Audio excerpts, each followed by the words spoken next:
Welcome along, everyone. Good afternoon, and welcome to Flinders University Fearless Conversation Series. This is episode 5, Your Financial Security, Who's in Control? So clearly a topic that all of us need to be across. Some of us perhaps not across it as much as we should be. So today we'll give you a whole range of information and ideas perhaps that will certainly equip you in this area. It's a part of the Fearless Conversation series, as I mentioned. So we've got a panel of industry leaders here who will meet in just a moment, along with some Flinders University researchers and lecturers. And we're talking about topics that are relevant to all of us and topics that perhaps we can have these really brave conversations and think outside the square and maybe challenge some traditional thinking so that we can be better equipped moving forward. My name's Mark Soderstrom. I'm from Channel 7. I'm generally the sport guy at Channel 7, so I'm actually very excited today to be involved in the finance, which is terrific because I'm not sure about you guys tuning in and our audience here, welcome along. I probably don't spend enough time looking after my finances and defer it to my wife, who I think is much better equipped. And I think, I know a lot of people in a similar situation where might spend more time and effort on their garden or their football tips than perhaps they do with their finances, which is crazy, I know, but I think there are many people in that situation. A big thank you to Flinders University for creating these fearless conversations. Also the partners, the advertiser, 7 News, Hither and Yeong, and also UniSuper. We'll look at a range of different areas. We're going to touch on some superannuation, perhaps cryptocurrency. Obviously a lot's been happening at the moment with interest rates and cost of living. So they are some of the topics that we will tackle. I'd just like to acknowledge the traditional owners of the lands that we meet on and that we pay our respect to their elders past, present and emerging, and acknowledge and convey our deep appreciation to the elders of all the nations upon which Flinders operates. If you'd like to get involved in the conversation, you can go to Twitter. Fearless Conversations is the hashtag. Rightio, let's meet our panel, experts across a range of fields. Firstly, the man just directly to my left, Mr. David Robertson, is the Chief Economist at Bendigo and Adelaide Bank. Right, David, you are the man we need to know about all these interest rates. 20 years with Bendigo Bank. Banking career began in '89, working in foreign exchange and then looking at senior roles in Treasury, financial markets for the State Bank of New South Wales, First Chicago and CBA. Right, so you are right across this, which is brilliant, David. Your updates to economical updates are every month on the Bendigo Bank website. So it's David, welcome along. Thank you. Sitting next to David, we have Dr. Michelle Yeong, who is the Senior Lecturer in Accounting at Flinders University, an MBA and a PhD in Accounting and Finance from Oxford Brookes University in the UK, and a fellow member of the Association of Chartered Certified Accountants, more than 20 years international experience. So Michelle, welcome along. Thank you. Great to have you here. Thanks for having me. To Michelle's left, we have Tristan Barnes. He is the State Manager here in South Australia for UniSuper Advice, and he looks after, certainly helping people with their greater retirement plans and outcomes for UniSuper members. So that is a big job and a lot of responsibility on your head there, mate. Oh, yes. Absolutely. Yeah. Obviously, and this is what I love to do, you've got a keen interest in human psychology and how decision-making in terms of finance is reflected by mindsets. Absolutely, Is great. Let's dig into that a little bit as well. And last, certainly not least, Nick Peacock joins us. He's the Director of Milestone Project Management. Nick has more than a decade's experience in project and development management across a range of sectors, including commercial, retail, industrial childcare and aged care, and has a lot of experience in financial budgeting and tendering, procurement, construction management and so forth. So 4 really interesting people with diverse skills. So if we are talking about your financial security, well, you guys are well equipped to do that. So welcome along all of you collectively. Thank you. Right, we've done all of that side of things. So let's get into it. And I've got to say there is probably no more appropriate topic at this time, particularly what's happened in the last few weeks. So can we kick off first with superannuation? I might go to you, Tristan, given your role, just to kick things off. Obviously, a new federal government, changes, we keep seeing boundaries and goalposts changing across governments and so forth. What does the new government mean for us all, essentially? It's a good question. Look, you could probably argue that superannuation's ideological home is with the Labor Party. It sort of was built out of the industrial relations system, reforms through the industrial relations system. Paul Keating obviously was a key driving force in bringing compulsory superannuation to Australia. I think the Labor government would be feeling pressure at the moment to correct some of what your average Australian would be seeing as inequity in the super system. I think that's a fair comment. And we'll talk about wealthy retirees as we go on, and whether it's fair what's been actually levelled at them in terms of the criticism of them. But I think what we might expect is the Labor government will be looking at potentially trying to limit the amount of contributions the wealthy can bring in to the super system, potentially try to limit the amount of tax deductibility that they can gain into the superannuation system. So I think it'll be more around taxing the wealthy rather than necessarily trying to lift the arrangements for the poor. And there's reasons for that. It's actually quite tricky to get those two things right. So I think that's a fair assessment. Can I ask the rest of you guys, given your backgrounds, are you all really across your own super? Yes. Well, if you said no, Tristan, we'd be very concerned right now. But can I ask for you guys, I mean, essentially, the knowledge that each of you have in your specific areas, do you feel really comfortable you're across your own super? David, can I ask? Yeah. I do, and it's obviously to your point, Tristan. I think we should be eternally grateful that Keating and Hawke brought in the compulsory super. It's wonderful.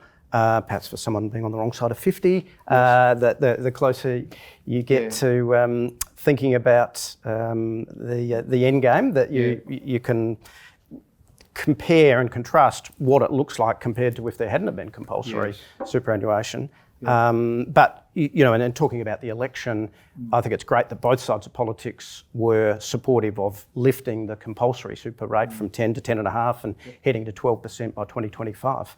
But across it, but needing to be across it too. Can I ask, guys, some of the, I suppose, the areas that you notice across super, given when you're advising clients, or anything that you're doing, is there sort of pockets of concern generally across the society, with people and perhaps where they're at with it? In terms of superannuation? Yeah, look, I think it's fair to say that the most concern we're seeing through at the moment is from retirees. Timing's not been great for people retiring now, in that when you look at wealth and how it sort of trajects over a long period of time, what happens early in retirement has vast effects on what the actual outcome is over time because of things like compounding interest and what have you. So a retiree who's retiring now, who's seen quite a bit dip in their superannuation balance, is having a pretty negative event early in their financial trajectory. So there is some concern from retirees. From the young, apathy, of course, when it comes to superannuation. We're still looking for to try and engage the young, but they're in an interesting position because as markets fall and regular super contributions go in, they're buying low and regularly. So they're in a completely different sort of kettle of fish to retirees. Nick, do you feel comfortable where your super's at? Well, enough. I think. Well, I'm going to say you look reasonably young. I don't know how old Nick is. Yeah, but 53. You look, geez, the fountain of youth. You found that. You look amazing. But I don't monitor it too much now. But I also grew up with a father who's a financial planner, so he's still actively involved and still running his clients and myself. So I don't focus on it too much these days. Right now, if we look at females, for example, I think they're sort of retiring with 60% of the amount that males are. And women live longer, Michelle, clearly, don't they, generally? Generally. Yeah, hopefully I am. Yeah, is that a concern? Okay, looking around, I'm the only woman in the panel, but let's be clear, what I'm saying does not represent the women in Australia. Yeah, it's purely my opinion. Yeah, I would say it is true that female super, due to gender pay gap, perhaps. And not every profession have the same gender pay. Yes. Okay, so that's one issue that is going on in the whole world. It's not something that easy to solve because if there is, someone would have done that. And another thing is, of course, women taking up much more. They make the choices or not really make the choices, being made choices to kind of like taking up caring responsibilities for children or their families. So they make their sacrifices on that, having the career gap. When you have a career gap, you are losing out on your super. And which is why it builds up. And by the end, during retirement, you do not have as much nest build up as much of male. That's what I would say. Dead set right, Michelle. Look, one of the things to point out about this particular problem, and it's a very difficult problem to solve, is that policy is not going to solve it. I'm absolutely convinced that it's not going to solve it. I'll give you a little bit of an example of what does solve it. I had a young couple come in to see me, mid-40s. The lady in the couple, let's call her Deb, had taken a significant career break, professional woman, because as a family they'd made a choice. Deb wanted to be at home with the children. Tim, the husband, agreed that that was the right thing to do. And they came to me and they said, look, we want to solve this problem of the superannuation imbalance. How do we do it? In the end, when we put a strategy together, what we had was a couple, loving couple who deeply cared about each other. And from a strategy point of view, it was quite easy for me to start to shift wealth out of Tim's account over time into Deb's account, so that when the kids were finally at school, the accounts would be quite equal when she re-entered the workforce on a full-time basis. So there are strategies, and what I mean by this particular, not relying on policy, I think we need to be careful. Two people, particularly a couple who are informed, will do a far better job at correcting the imbalance, the gender imbalance, than any sort of policy. Policy plays a part, but I'm convinced that your average Australian has the nous and the control, particularly with an informed advice, to actually correct this issue. The final issue I'll point out on this one is that for singles it's tough, and we're still trying to solve this problem. It's a very difficult one, particularly young mothers who may have gone through marriage dissolution. They're on their own raising the kids. That's a hard one. We're still working on that problem. Yeah. It's a good point you make. And informed advice is obviously the key as well, isn't it? To be able to perhaps get that more equitable between a couple. And, it just and that works. strategy. Two people facing the world, facing the risk and and everything out there works well. Yep. Wealthy retirees, do they get too many benefits? That's a good question. Look, I reckon baby boomers have had a rough trot with the media and all that sort of stuff. Look, superannuation was only really, the compulsory superannuation came in 92. It's been running about 30 years. In order to build enough scale and mass to create a going concern, a proper superannuation industry, you had to entice people with money to put money in it. And so there were tax incentives and all sorts of stuff to actually build critical mass in it. Baby boomers have only been doing what's within the rules. So I don't think we should target them as the issue. The trend seems to be that those things are winding back now. There was a time when an investor could put $100,000 and claim a tax deduction for it into superannuation. That's been wound back to about $27,500 now per year. So the trend is going that way anyway. So as super builds critical mass, I would expect, particularly with a Labor government, that it will naturally unwind itself anyway. But yeah, I'd like to give baby boomers a bit of a break on that one. Absolutely. There's a few little baby boomers popping around here that we can see, which is good. I want to ask just about cryptocurrency at the moment. First, do any of you, if you're happy to declare, do any of you have any crypto? Oh no. No? I own a 0.1 of a Bitcoin. Does that qualify? What is that worth at the moment? Oh, not a lot. Okay. Can I just get a bit of an idea from the audience here? We've got, anyone own any crypto? Right. That's right. Okay. Just so the people at home are watching this, there's no hands going up there. Just one at the back, was there? Right. So only one person. We hear so much about it. I find it personally a little bit intimidating because I don't understand it enough. Should people consider cryptocurrency? Thoughts, anyone? I've got a view, but Yeah. my view is, well, firstly, it's a highly speculative asset class, and I'm not even sure it's an asset class. It's just a highly speculative proposition. Yes. Now, as it happens, the price of Bitcoin has gone from, 10 years ago it was less than $10. Yes. It's gone through the roof, but in a number of iterations, and then over the last 6 months or so has lost 2/3 of its value fairly quickly.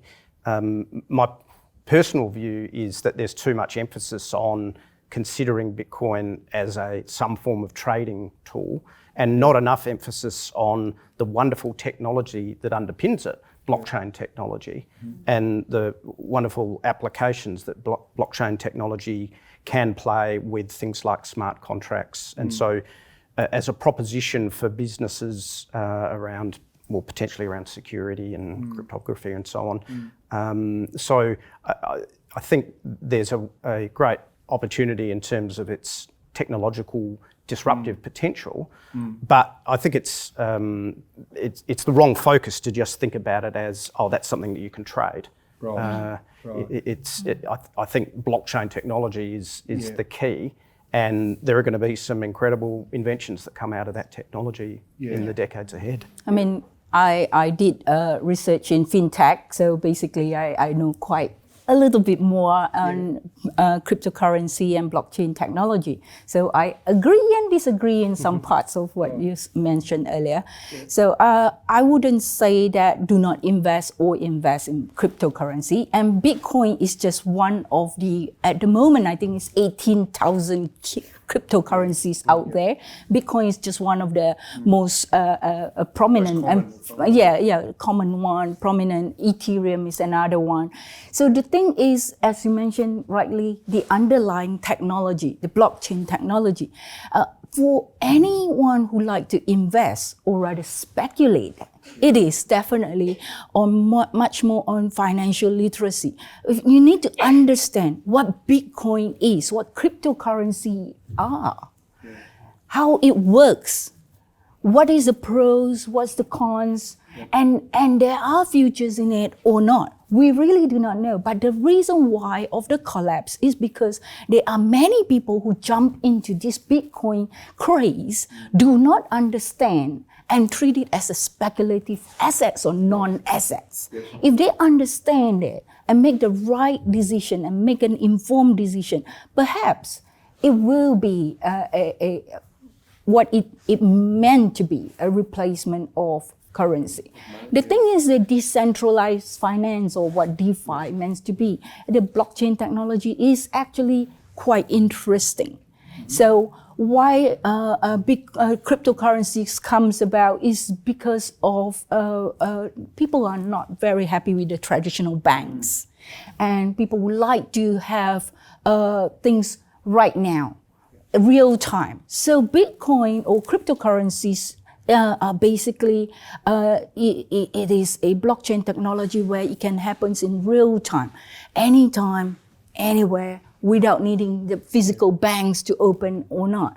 You just need internet. Yeah, but you need to understand what's going on behind. It's a matter of distrust people or trust everybody, because the technology is in a way that no one can delete it. So that any amendment, everybody can see it. And that is the beauty of blockchain technology. It is too complex. Michelle, that's it, because I don't understand blockchain very well, but just moving back to a more ideological view of it, because I don't understand the detail like Michelle does. The whole reason it was created was this decentralisation of finance, socialisation of finance. As Michelle said, institutions are on the nose. I have some scepticism that it'll work in that way over the long term. There's a phenomenon called the Pareto distribution. A guy called Vilfredo Pareto, back in the late 1800s, and I think he died 1920s, somewhere around there. And he discovered that there's a phenomenon that runs through distributions of wealth and a whole bunch of other things in nature as well, in that money, no matter how you distribute it, it will always find its way back up to only a few hands. And even if you dosh it out again, it'll always find its way up. The whole concept of socialisation of finance, I worry potentially that it's not going to actually decentralise. We'll end up, and I don't know how that will manifest, but it'll end up with only a few people controlling everything. Look at social media. That's one of those classic cases where it's about giving everyone a voice. But what have we got? We've got Twitter and we've got Meta. That's about it. They control everything now, and they control censorship and all that sort of thing. So that cycle, you reckon, just perpetuates? I don't have the detail you about are right. it, but there's a possibility there. Tristan, you're absolutely right. There are things that is going on, which is the downside of so-called decentralized, but not fully decentralized. We call it the DAO, the Decentralized Autonomous Organization, because it became the few giants that are going to control it, which is because lack of regulation, and then people are misusing it for maybe illegal purposes, like money laundering and all that. We heard about that. But right now, there are few central banks in the world that is trying to develop their own digital currency. We call it the CBDC, Central Banks Digital Currency. There are, I think, 2 countries already developed their own digital currencies, which is really interesting in a way that we could one day have Australian digital currency and in our wallet, but then that will be controlled by our RBA, for example. But that it could be in the future, but there's a lot of development going on. If it works, you'd want to be the country that controls it, wouldn't you? Yeah. You know, it's one of those things. So it makes sense that because we need to ask ourselves, when was the last time we used cash? It's a very good point. Right? Yeah. The Greek landlords around town, though, maybe. You've never sort of dabbled in crypto or had any sort of information? I think I might have, a few years ago, put something into Bitcoin and eventually sold out at a loss at some point, I think. But I've had, I think from my generation especially, you hear a lot around, a lot of conversations about it when it's going well, and right now I'm hearing nothing. There was recently, I think, there's all kinds of new coins jumping up and making headlines, but I think it was that Shiba that suddenly went up a few thousand %. And you hear about great wins there, but if they're sold or not is another question. And that suddenly fell off the face of a cliff pretty quickly. That sort of conversation feels like, I don't know if you ever know anyone who sort of does a fair bit of gambling, just generally, and you hear about these great wins. Fantastic. I made 10 grand the other day on the horses. But then you never hear every person ever on Sportsbet, about those losses. Or PointsBet. You made a good point, Michelle, too. It just made me think of it then, and I'm sure many of you have looked at this, particularly since everything that's happened with COVID. How little cash we carry now, or not going to the ATM because everything's either on your phone or on your card. Because there's hardly any cash anywhere until such time your phone dies, and I think recently an ATM swallowed a card, and actually getting money out from your phone with your cards on your phone to then actually realising cash for whatever reason. It's not exactly easy still. So. Yeah. Well, I think your cashies with the tradies, they've cut down. They've got to all go through ATO now, don't they? Yeah. The world's changed. But you just think everyone used to walk around. I can't remember the last time I had coins in my pocket. To mark your ball on the golf green. Well, exactly. But that's it. But things have changed so quickly, so rapidly. We've been paying for parking out the front here. And with COVID, in fact, it was kind of like don't use cash, and shops don't accept cash because don't touch it. Don't even use PIN where they increase the limit so that you use contactless. In saying that though, Mark, I think trades might roll up to your house a bit quicker if you're paying cash. Well, I had a guy look at the driveway the other day that's got a bit of water leakage, and I said, "Do you do cashies?" And he sort of looked at me, and I thought, I don't know where I'm going to get the cash from. But while we're just talking about crypto very quickly before we get into interest rates and so forth, there's these things called NFTs. Now, at the risk of sounding a little crass, I know NFI about NFTs. Now, essentially, what I'm trying to understand, it's a digital asset, but people are paying, and I'm not sure how familiar many of you are with these, millions of dollars at some points to buy essentially a digital piece of art or a digital baseball card or a little 14-second video clip that is unique, that's part of the blockchain technology. Are any of these things realistic investments or purchases? It just seems so bizarre and space age. I'd be very surprised. One of the things that makes me really sceptical about NFIs NFTs. Thank you. I took your lead there. No.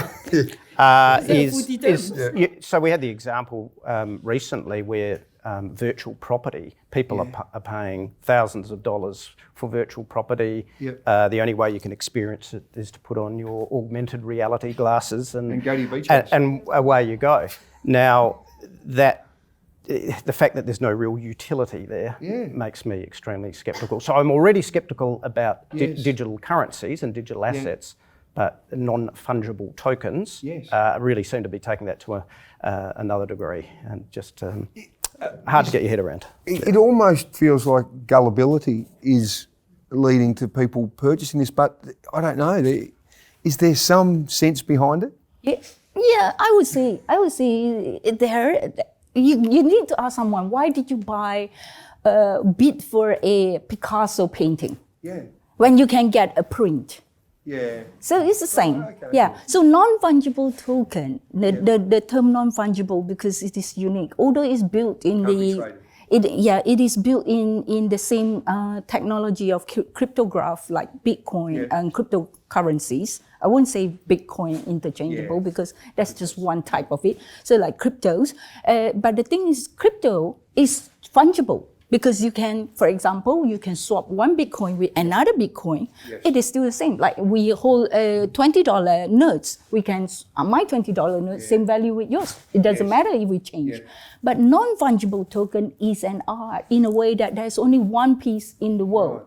So you can have as many prints as possible, but there's only one Picasso, one Van Gogh, sunflower or whatever. I'm not that good. No, I understand what you mean. But it really depends on who kind of like into it. But I guess it's, for me, I don't understand how you can validate whether it's an original copy or there's multiple original copies, but then you can get a valuer to look at a Picasso and say that is real Picasso. Yes, yeah.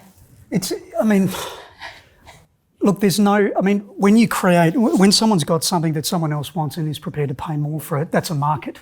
So there's probably a market for NFTs. The question is whether they're worth anything or there's value behind it.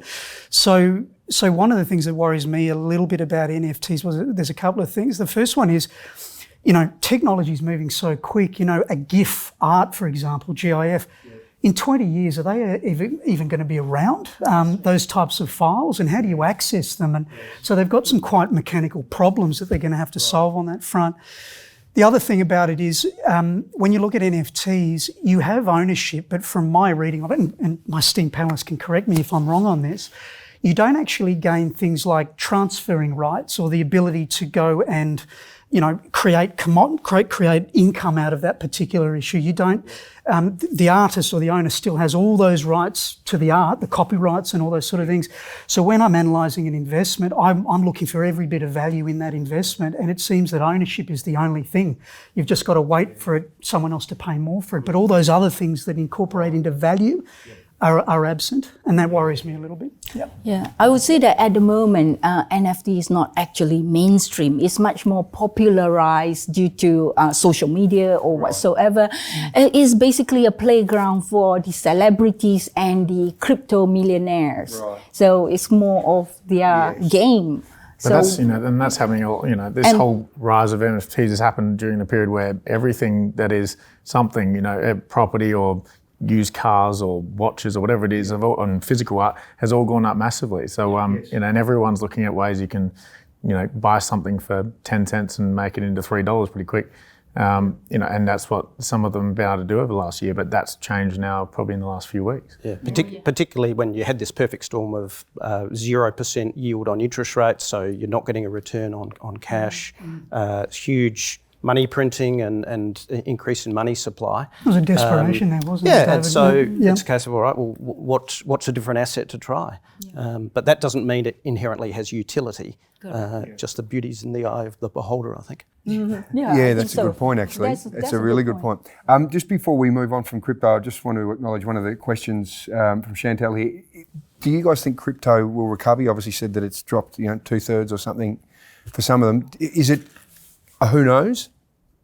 I think it's a who knows. I mean, and one example is Terra. This was meant to be a stable coin pegged to the US dollar, 1 Terra for $1. It collapsed, I think, to 8 cents. So even the ones that were meant to be guaranteed in their value have collapsed. So I think it's almost nigh on impossible to predict where we head. Psychologically, human beings always speculate. They always do. So I would imagine the big engine behind crypto at the moment is looking for some marketing ploy, a worldwide marketing ploy to try and get the juices flowing again and that desperation flowing again. That's what I would imagine. But you're right in saying whoever, I think someone mentioned before, but all the famous people on social media or Instagram, whatever, all now spruik it and endorsing it, in that way. That sounds right to me. And people may follow. So. Obviously, we've had the biggest interest rate rise in 22 years just recently as well. Everyone is affected in some way, no doubt about that. And I think the Reserve Bank Governor just recently sort of said, well, this could continue as inflation increases. Is that what you think will happen? Is that where we're going to be sitting, that everyone's going to start to feel a little bit of pain? David, over to you for that. Who wants to go first? Well, let's go to the Economist from the bank. Well, suddenly we've got a global inflation shock, a global energy shock, and that leaves policymakers in a really unenviable position. What can they do when inflation suddenly surges, and probably to an extent that we haven't seen since the 1970s? And the only policy lever that the Reserve Bank has is cranking up interest rates. And basically that's aiming to dissuade us to spend as much. We've got this supply-demand imbalance. Demand was already pretty strong coming out of the pandemic, but now that supply is so constrained, all the Reserve Bank can do is to try to slow down the economy, try to slow down demand, and the hope is that puts a bit of a cap on inflation. So how high are we going? We're probably heading to an official cash rate above 2% pretty quickly. Probably go up another 0.5% next month, and then maybe 0.25% increments until we get to around 2.25%. So it's a very blunt instrument, monetary policy, but that's the only policy tool that the RBA have. I think that it's forecasted inflation could get to 7%.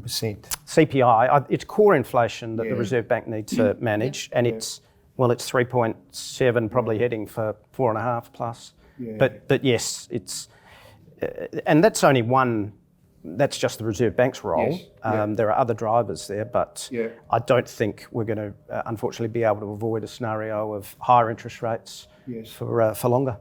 And everyone's going to feel the pinch. Sadly so. Unfortunately, the lower socio-economic will feel it harder than, as they always do. They borrowed heavily in a pretty inflated market to buy houses. For just basic advice in that scenario, what's the best thing for people to do while this is all occurring?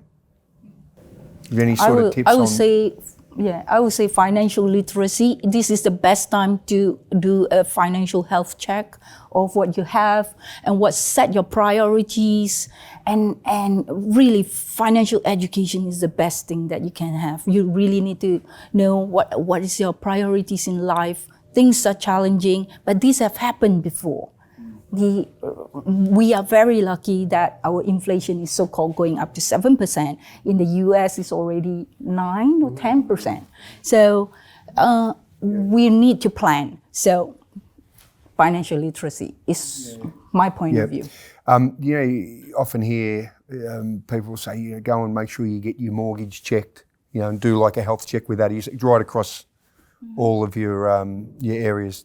Have that check, Speak to professionals perhaps as well, because we cannot give a blanket advice to everyone, because individual situations different. For example, Tristan mentioned those with lower socioeconomics family, single parental families, young children.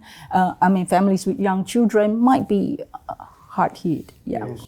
The psychology of it, in the end, what's the reason that you look at your mortgage and you try and manage the interest rate? Well, it's really about well-being in the end.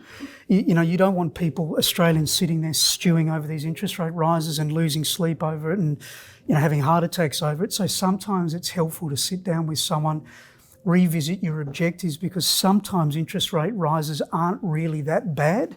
You'll still be able to meet all the objectives that you want to meet over the long term. It just needs to be qualified. You need to, potentially plan, have a look at it. And if someone can sit in front of you and say, well, look, these interest rates are going to go up, but you'll be fine. You'll be able to meet all your objectives. Okay, there's slightly less of an estate to hand over to the kids, you might be very happy with that. You might be quite comfortable with that. So, objectives-based decisions based on goals and objectives rather than the micro detail around one interest rate is this and what's that is probably a better way to sort of bring the pressure down. I know you talked about, you have that real interest in the human psychology of it, the anxiety and the stress and the fear of, a changing environment. People are frightened, very frightened right now, and you can see it in clients. Yep. Yeah, but I would think that stay positive, because being resilient is one of the key things to get out of all this. The world of madness, you would like to say, maybe you could say that. But yeah, stay positive, do some financial health check, and make informed decisions. Do not just jump on speculative assets. You know what you are investing, because as the world of digital technologies right now, with all the technology innovations, so we get a different kind of like financial products, borrowings, and lending as well, and investment. There are complex products out there. We need to understand what are those before making the decision.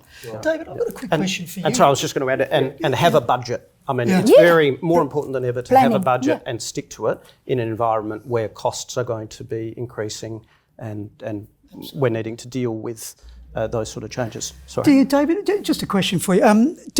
Is it true that banks are still looking for high quality credit? Like the appetite for banks is still there for high quality credit? And the reason I ask that question is it worthwhile for people to shop around?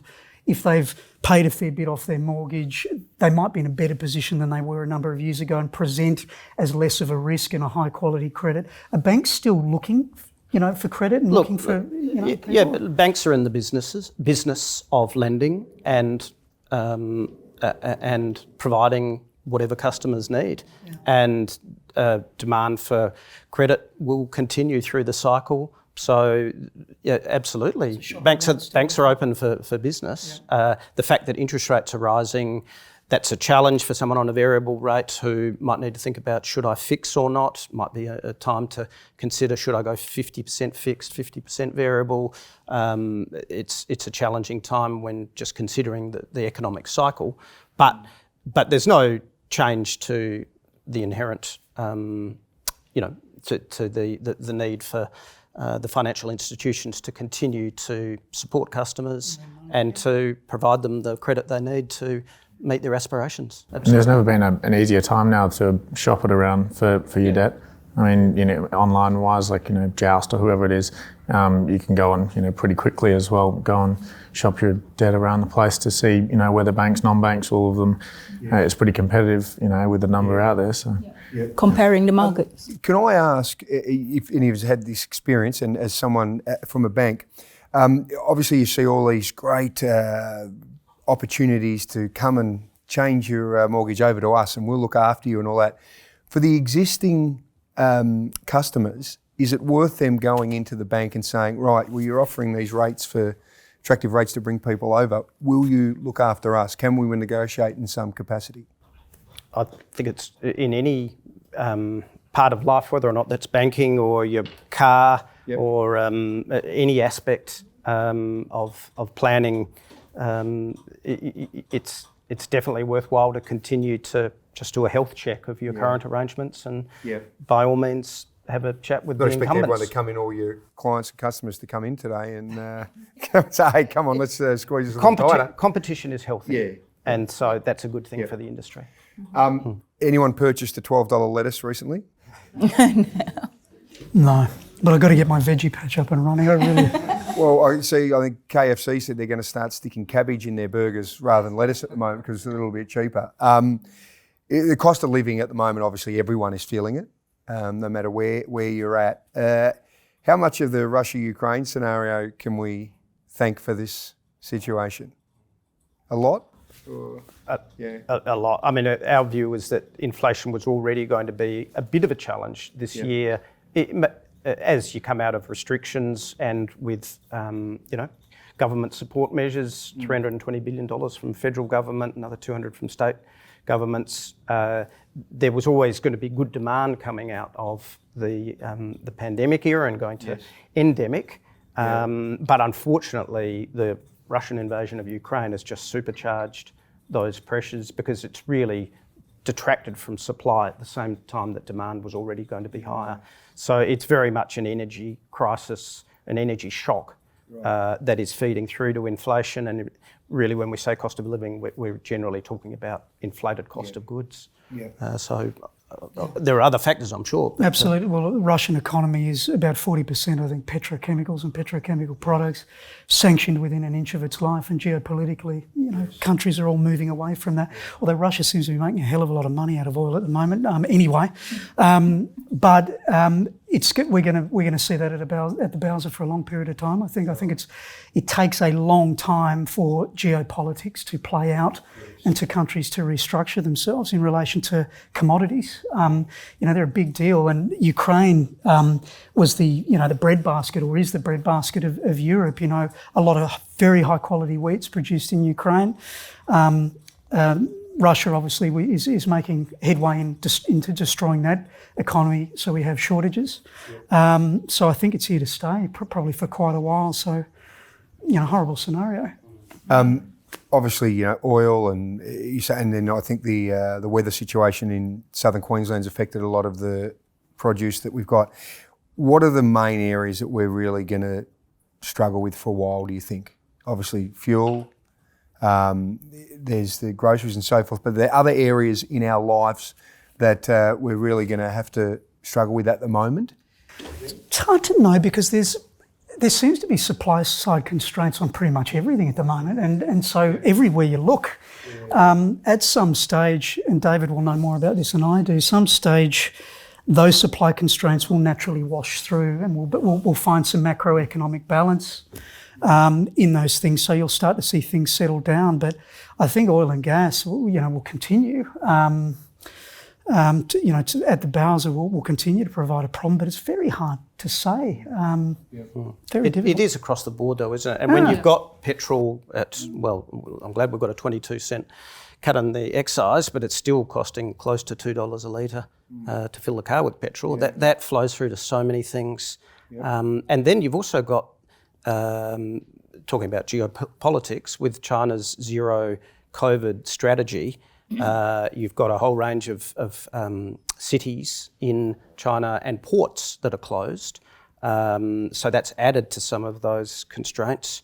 And therefore, supply chains have never been more stressed, have they? And then throw in the weather-related events, and again, it's just a perfect storm. And our energy mix is not right yet. And I know that's a contentious issue because and look, I'm as passionate about renewables as the next person, but in order to transition effectively and not have everyone collapse under the weight of the increasing costs, there has to be some science put around the transition. I'm not going to talk about gas and transition fuels and all that because I don't think that's the right forum for it. But we certainly need to do some work on our energy mix in this country, to weather the storm over the next period financially. Yep. Obviously, building material costs are very high at the moment, and we're seeing that for people with housing. I mean, first home buyers, when you've got people thinking about building and so forth, is there a safer strategy at the moment? In terms of, for a first home buyer or something, if they had a little bit of money, should people be building or? Through a lot of our projects, we've got projects really running from towers for apartments through to hotel to standard residential builds really. The supply, there's been probably a 30% material rise, I think, something like that. Fluctuates between the trade, but it seems to be stabilising and some materials coming back. The problem was, for larger projects, container costs used to be something like $1.5 US, and now they're 10. So things like big buildings where you'd have large facade packages and things like that, which is a major cost of it. The cost of transport made it inefficient to come out of overseas, China, etc., for Thailand, whoever it is. I think it's starting to stabilise, and but material-wise, there's a lot of residential construction still, being supported up in Queensland as well with builds and rebuilds and refurbishments and whatever. So we can expect some relief on the cost. Yeah, I think it's starting to place stabilise, and a lot of the sort of mass residential builders around Adelaide are starting to get a bit more certainty with their trade costings, and I mean, a lot of them still strategy-wise won't be fixing their price before they've completed design and lodged it planning, and waiting until you've gone through that process. And everyone knows with planning, the planning system, how long a piece of string could take 2 months, could take 6. You can't hold prices that long in this market. Right now I'm seeing a lot of tenders come in for our sort of apartment projects. We've had a couple close recently where, a lot of the tenders are 30-day term. So you need to have locked that contract with the builder before the end of the month. Yeah. I've got a question here from Sandy in the audience. Just the interest rate changes and so forth with apartments and new build developments. If that's where she was planning to put her super, is there a big issue with that at the moment? I don't know about a big issue. I mean, I think I read this morning the vacancy rate still in Adelaide rental-wise like 0.3%. So amazingly low. Yeah. So I mean, still the cost of apartments in Adelaide, it hasn't had a particular rise. It's still reasonable. It's still about the same square metre rate that most have been paying a while. I mean, Adelaide O'Connell seems to be setting a good kind of new precedent of sales square metre rates, but plenty of other projects apartment-wise around town, and we've got a couple down at Glenelg, for instance, and they're still priced at the usual rate, I guess. Adelaide's notorious for being about 7,500, 8,000 square metre, and maybe you're going up to kind of 10 for your penthouse levels. But the cost of construction for developers and things like that, they're taking a hit there. But the land values have gone up as well. But it's still a viable option, I think, in investment apartments at the moment. And if you're getting good occupancy, it's hopefully yielding you something that's maybe better, maybe not be better than something on a bit of dirt at the moment. I won't comment on residential property as a good investment, right, because I just don't know it well enough. But people that buy property as part of their super fund, they normally do it through a self-managed super fund to buy the property.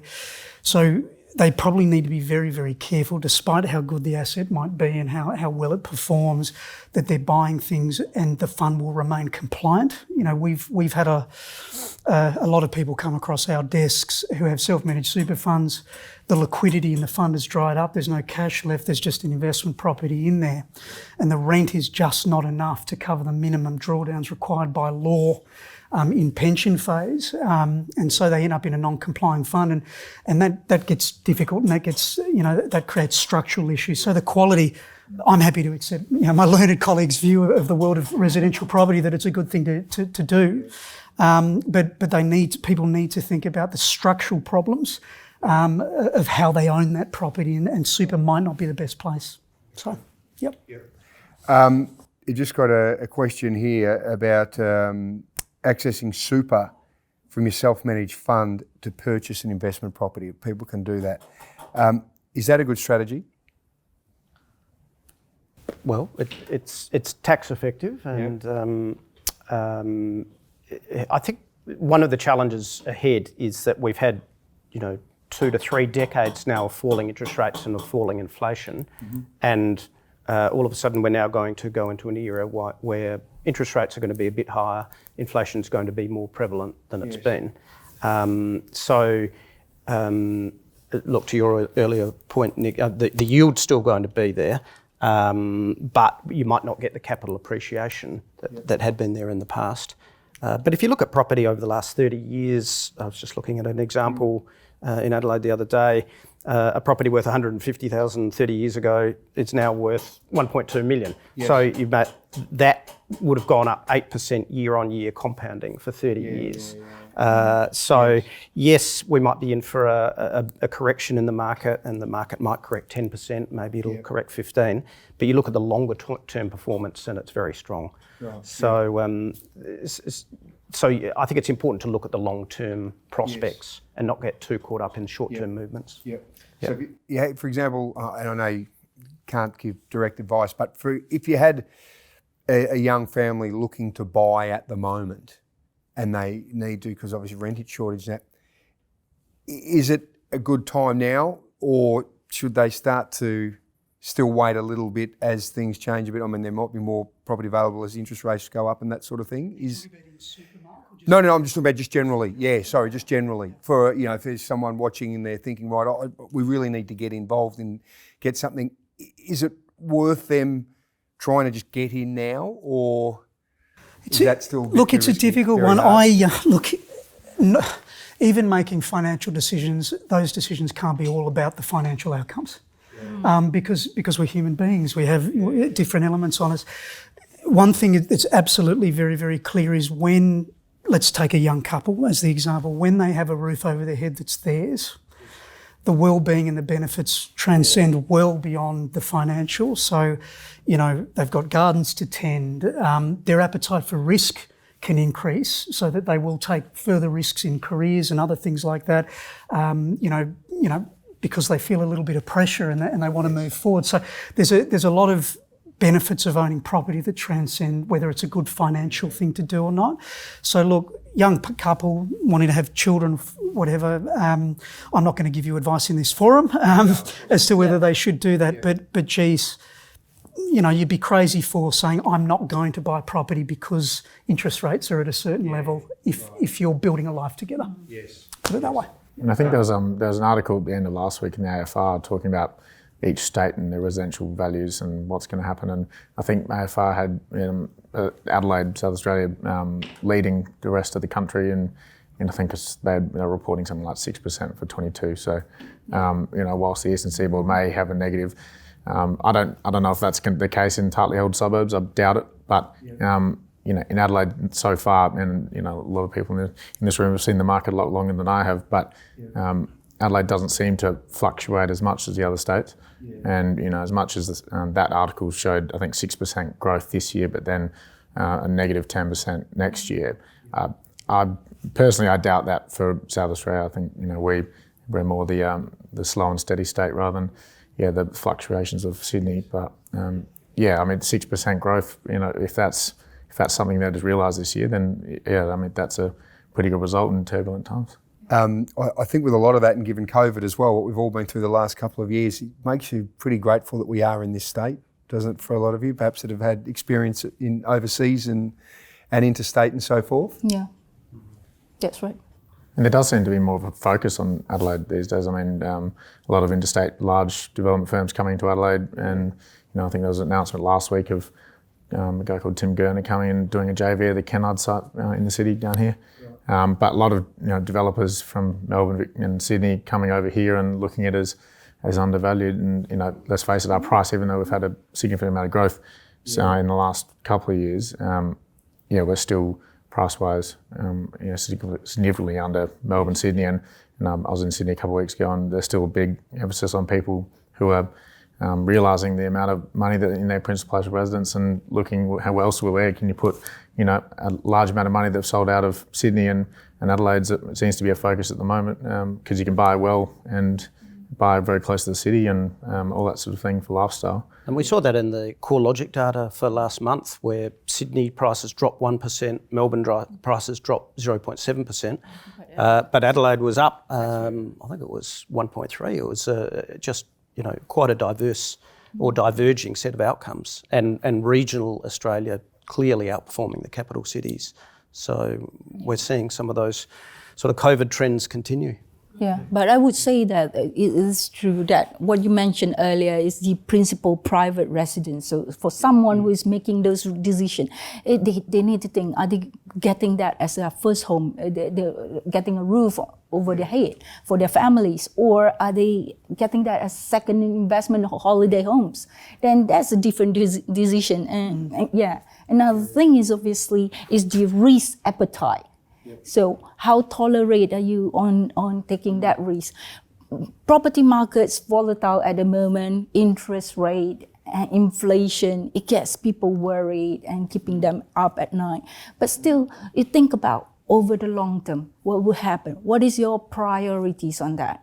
Yeah, and stay positive. So evaluate that part and know yourself, only you know yourself, what's your risk tolerance like.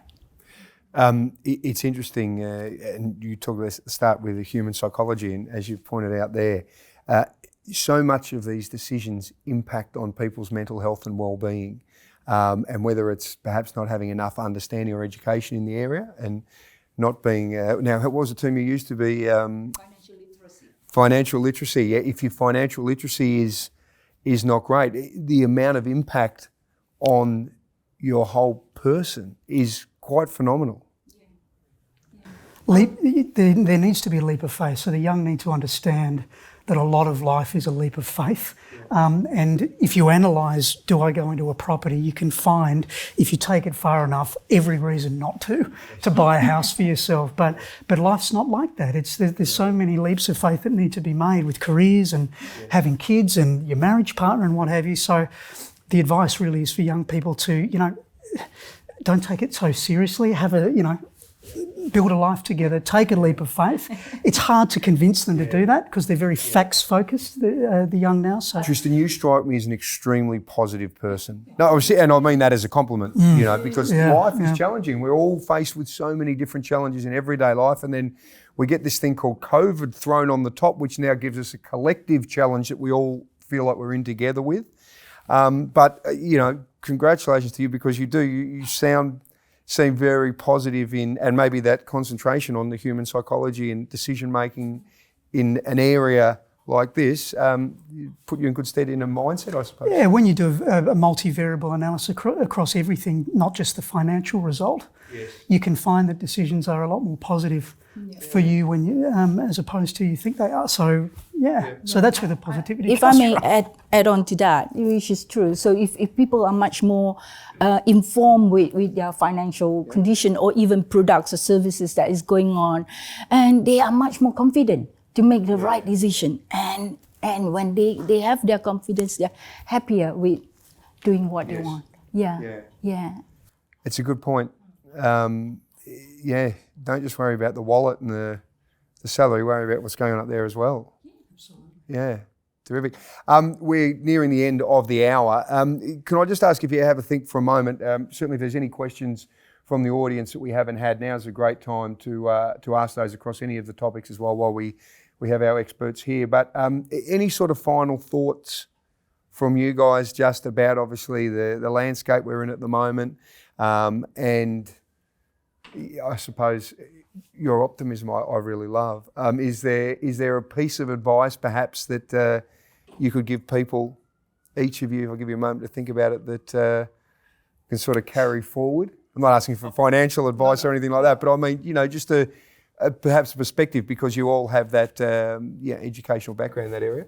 I'll kick it off by just saying it is easy to be critical of or concerned about, say, the economic outlook, how are we going to cope with higher interest rates, how are we going to cope with inflation building. But I really cannot think of another economy in the world that is better equipped to cope with some of these challenges than what we have in Australia. And that's one of the reasons we've got a AAA credit rating and one of only 9 countries in the world with a AAA rating from each of the ratings agencies. But here we are, strong demand for labour, strong business confidence, strong household savings. We've come through the pandemic in fantastic shape. So we're well equipped to deal with the challenges ahead, and there are going to be some, but I'd rather be dealing with them here than anywhere else that I can think of. It's a good point you make, even just availability of jobs and that sort of thing. In the last week, I spoke to a crash repairer, and he said, I can't get staff. And I spoke to a gardener, and he said, I can't get good staff. So there is optimism, certainly from a work point of view, no doubt. And I imagine you guys perhaps see that in some of your areas as well, and many of you would as well. Michelle, just some thoughts, perhaps? There's a lot to be positive about. We should be grateful that we are in Australia, of course. And I would say that stay resilient. And even though right now it's kind of like a choppy or stormy weather, stay positive, stay resilient, and be educated, literate on what you are doing, and have a financial health check on what you have. Yep. Terrific. Look, I think at times of sort of financial peril like we're facing, the right strategy or the right core strategy is to look after our relationships. And it sounds ridiculous. My father ran his own law firm, and when he found out I was going to become a financial advisor, he said, Tristan, I'll give you some financial advice. Keep the marriage together. Do anything you can to keep the marriage together, because he dealt with clients that have split money 2, 3, 4 times across different marriages. I know that's a bit facetious, but the reality is, coming through this and coming through it well, there's all the practical elements of financial advice, but then there's also the reality that we need to, absolutely look after our relationships, and we need to spend time looking after them, because that's what gets tested when there's financial pressure. That can actually cause dissolution of very long-term relationships that would otherwise have lasted for eons. So that's my answer. It's a very good point. Yeah. Nick, what about your thoughts? I guess I'd say, well, in my area, I guess the construction side of things, in South Australia, there's still a good number of new projects, whether that's, housing, mass housing, divisions for new suburbs, or whether it's, urban densification of, which has become a little bit more streamlined through the new planning code. But that and, new apartment projects around the place, all that sort of stuff. So supply is coming back. And if this state ends up having more positive growth this year, then I think it's not a bad place to be.